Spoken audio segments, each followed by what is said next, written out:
Monsieur Daillot, pourquoi cette journée autour de la cybersécurité, ici, dans des locaux communautaires? Tout simplement parce que ça s'inscrit dans une logique qu'on a déjà initiée depuis quelques années, de pouvoir faire de Mont-de-Marsan un des centres névralgiques en matière de cybersécurité. Et ici, il y a une sorte d'écosystème qui existe déjà, puisqu'on a bien évidemment un IUT avec un département télécom réseau qui est très innovant, avec un enseignement de pointe qui progresse de temps en temps de plus en plus sur ces domaines-là.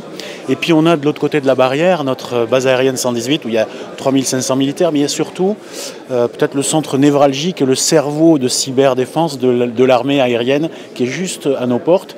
Et tout ça crée un écosystème et c'est là-dessus qu'on avait signé donc une convention tripartite, IUT, agglomération, base aérienne, pour pouvoir développer une filière sur l'informatique, mais plus précis sur la cybersécurité. Ce sont des domaines qu'on néglige un peu. Souvent, c'est l'apanage des grosses sociétés et les TPE, les petites collectivités, y pensent le jour où il y a un incident.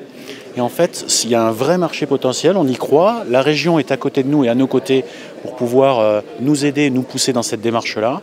Et donc, on souhaite développer, certes, de la formation, mais derrière, on a une arrière-pensée qui est bien entamée, qui fait de faire de la formation avec l'IUT et de pouvoir aussi attirer ici des talents, de la ressource et pourquoi pas des entreprises qui vont développer des projets innovants, des startups dans notre pépinière.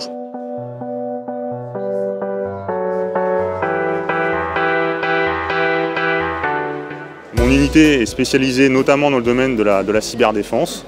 Et donc nous avons organisé le concours Capture the Flag qui rassemble tous les jeunes que vous voyez ici aujourd'hui. Donc ce concours, on l'a organisé en partenariat avec l'agglomération de Mont-de-Marsan. L'objectif pour nous, c'est clairement d'être ouvert sur le monde extérieur, bien entendu, d'aller vers les jeunes, éventuellement pour leur proposer des opportunités de carrière, pourquoi pas, au sein de l'armée de l'air. Pourquoi est-ce que la cybersécurité concerne tout le monde désormais ?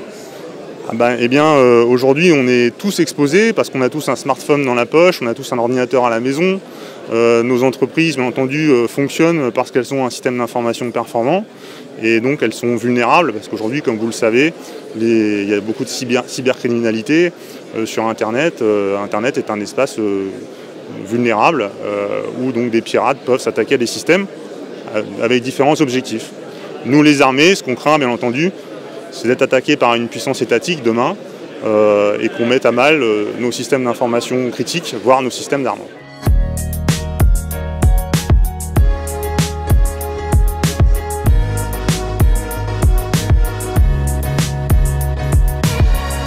Moi, je travaille dans un département de réseau et télécommunications très impliqué par la sécurité informatique, évidemment, c'est dans l'air du temps.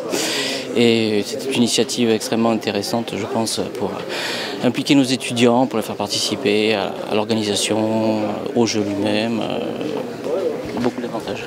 C'est quoi ce jeu Capture the Flag? Vous pouvez nous expliquer en quelques mots? Oui, alors un flag, c'est un drapeau en anglais forcément, mais ça veut surtout dire un code. Voilà, donc le but du jeu, c'est de résoudre une petite énigme qui permet d'obtenir ce code. Et à partir du moment où on a le code, on le rentre sur un serveur et on marque des points, les points qui sont en rapport avec l'énigme. Un peu de points si l'énigme est facile et beaucoup de points si l'énigme est compliquée. Voilà, et puis à la fin, on additionne tout ça et que le meilleur gagne.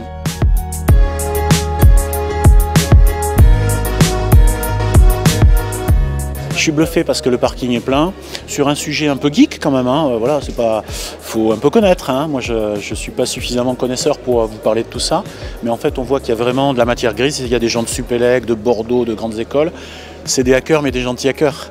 Et on aimerait, avec l'appui de notre IUT, que cette matière grise, elle trouve sa place sur ce territoire, et notamment pour développer des projets innovants et de l'entreprise derrière.